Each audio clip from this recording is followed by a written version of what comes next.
I'm James Witham, one of the hosts of the Down and Nerdy podcast, and welcome to Extended Cuts on YouTube. This is either something we didn't get to in our last podcast or something that we wanted to talk a little bit more about. So this time we're going to be talking about the Agents of S.H.I.E.L.D. season finale. Thought they rounded it out quite nicely. It was kind of the billed as the final battle between Hydra and what was left of S.H.I.E.L.D. And we had a lot of different moving parts. One of my favorite parts of the episode, and this is going to be spoiler-laced now, so if you haven't watched it, stop this. Go watch it on your DVR and then pick this up so we can talk about it. My favorite part of the whole episode, I gotta say, was right there at the end when Nick Fury, who comes back for this episode, kind of reveals to his troops that he's still alive, and it's kind of a rallying point. Not only does he name Coulson the new director of S.H.I.E.L.D., so now Coulson's got to build up S.H.I.E.L.D. from scratch, which will probably happen in Season 2 or even in the cinematic universe.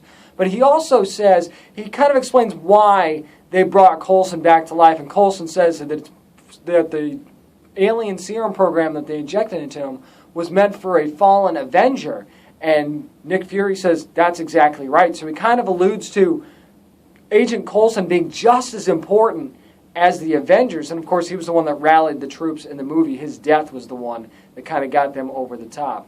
Other than that, you had Agent Ward. He's in custody now. Bill Paxton's character, you thought he was actually going to live through that battle with Mike Peterson and Deathlock, but then Coulson kind of blows him away when he tries to put himself back together. I thought that was a really funny moment. We kind of see Skye's father right there towards the end, the character that they like to call Flowers.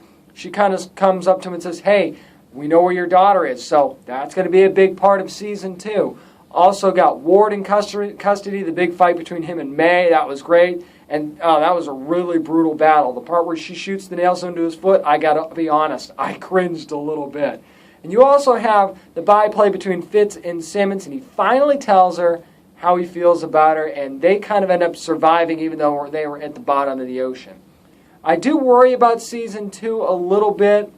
I know that they kind of sleptwalked through the first few episodes, several episodes actually, of Season 1. I don't think they're going to be able to get away with that in Season 2. I hope they hit the ground running right away. And I will say the whole alien serum, super soldier kind of thing, it's almost like they stole that right from Arrow, who's been doing that kind of throughout Season 2. And even a little bit they alluded to the Mirakuru in Season 1 as well of Arrow. So I'm not saying that they grabbed that because they knew it was working for Arrow and they knew that they needed to get the ratings up a little bit. But, the timing was kind of weird how they were both doing the same thing. But that happens in comic book shows and movies and in comic books in general all the time. So let us know what you thought of the Season 1 finale of Agents of S.H.I.E.L.D. We'll be talking about Season 2 finale of Arrow on our next Extended Cuts video. And, of course, always like us on Facebook, facebook.com/downandnerdy, and get ready for Episode 11 of the podcast coming this week.